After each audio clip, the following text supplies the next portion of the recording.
Alright, so this is my 140-pound watercolor paper with my image printed on it. I am going to be putting it on a Masonite drawing board. Now, your Masonite doesn't need to be a drawing board. It can be Masonite that you got from a hardware store. It can also be a painting panel that you got from a craft or art store. Mine is a drawing board with a clip on it. I'm going to keep the clip on the left side because I'm right-handed and I don't want it to get in the way of me drawing. And it has a little handle cut out of it, but that's not necessary for this.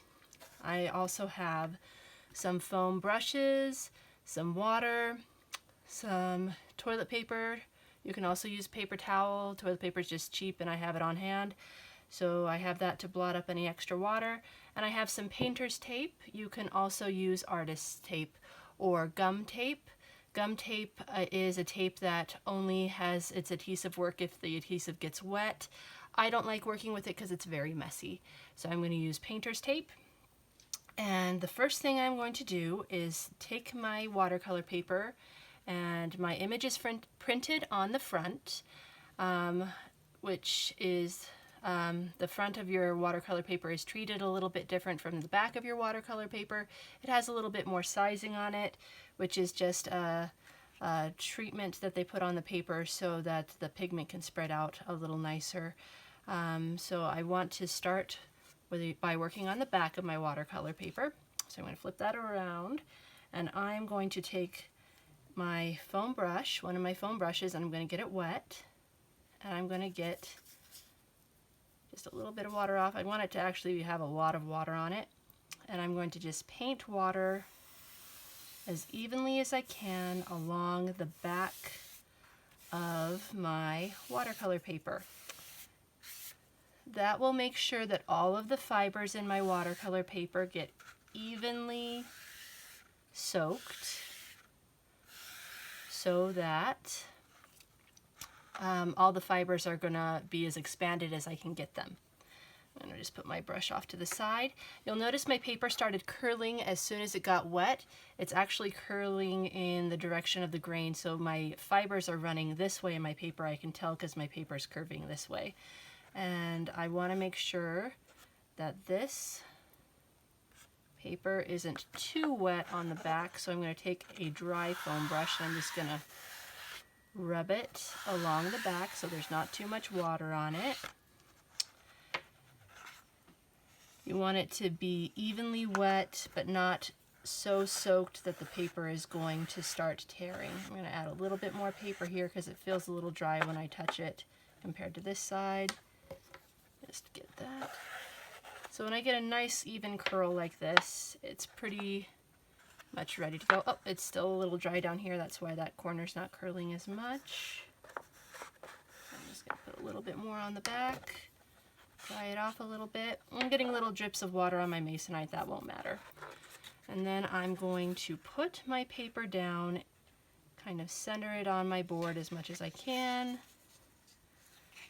And the water on the back is going to kind of help it stick to my board. You want to make sure you don't have any air underneath. And it's still curling up, so I'm going to get my brush wet. And then I'm going to do the same thing on the top or the front of my paper. And that'll make the curl a little less intense because it'll be soaked on both sides. You don't want to overly soak it, especially if you have an image printed on the front. I'm just going to sort of paint this down onto my board. Readjust it a little bit. Once you have water on the back, it's going to stick to your board really nicely, and it's going to be a little harder to readjust it every once in a while. So I'm just going to tap it, make sure I got water everywhere. Don't like rub your paper or try to feel it that way. You want to just do gentle taps if you're seeing if there's any dry spots. And then I'm going to take my dry foam brush again. I'm going to use the other side so it's even more dry, and I'm just going to rub it a little bit. Make sure it's not overly soaked. And then I'm going to get my painter's tape, and I'm just going to put strips along each side. And now my paper is soaked evenly. So when all the fibers are now as expanded as they're going to get. And putting the tape down is going to make it so as the paper shrinks back down, those fibers are going to be stretched out as wide as I can get them to be. So you really want there to be no air bubbles underneath your paper, and you want it to be as flat as you can get it. You rub it with the brush a few times to get some air bubbles out. Got a little bit there. Don't want to rub it with my hands too much, so I'm going to push those air bubbles out. And then I'm going to put this strip of tape down, and as I put the tape down, I'm going to push it on the paper first. And then I'm going to kind of pull the paper just a little bit to make sure there are no air bubbles under there. And then really tape it down securely. And then I'm going to do the same thing with the top and bottom. Strip of tape.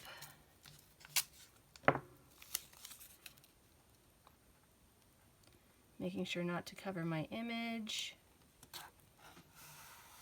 That's securely put down.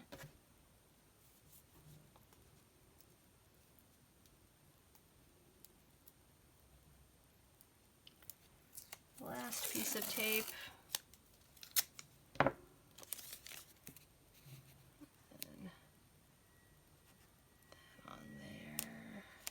Top. You want to overlap your paper by a 1/4 inch to a 1/2 inch. The more you overlap it, the more secure it's going to be when you tape it down. And now I want to find a place where I can lay this flat to dry it. You don't want to dry it when it's standing on its end, or all the paper's water will drip down to the end, and then it will get more water down here and you won't get an even stretch on your paper.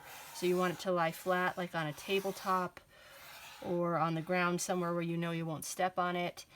And this paper is ready to dry. You don't want to blow dry it, you want it to air dry so that it dries evenly and at the same rate. So if you blow dry it, you're going to get parts of the paper that are going to dry faster than another part of the paper, and that will ruin how your paper got stretched, and it'll get more wrinkly in one part than the other when you do your actual watercolor painting. So it's been 24 hours and my watercolor paper has dried and is stretched, so it is ready to be painted on now. Here is the final product for the stretched watercolor paper on my Masonite drawing board. Turned out really well. No wrinkles in it. And my next video I will be showing you 3 different kinds of watercolor paints that you can use and how they compare to each other. Make sure you like and subscribe to my channel if you enjoyed learning how to stretch watercolor paper, and that way you'll be able to join me for other videos and learn other painting techniques and other art techniques. I'm planning on doing more than just painting. I hope you enjoyed this video.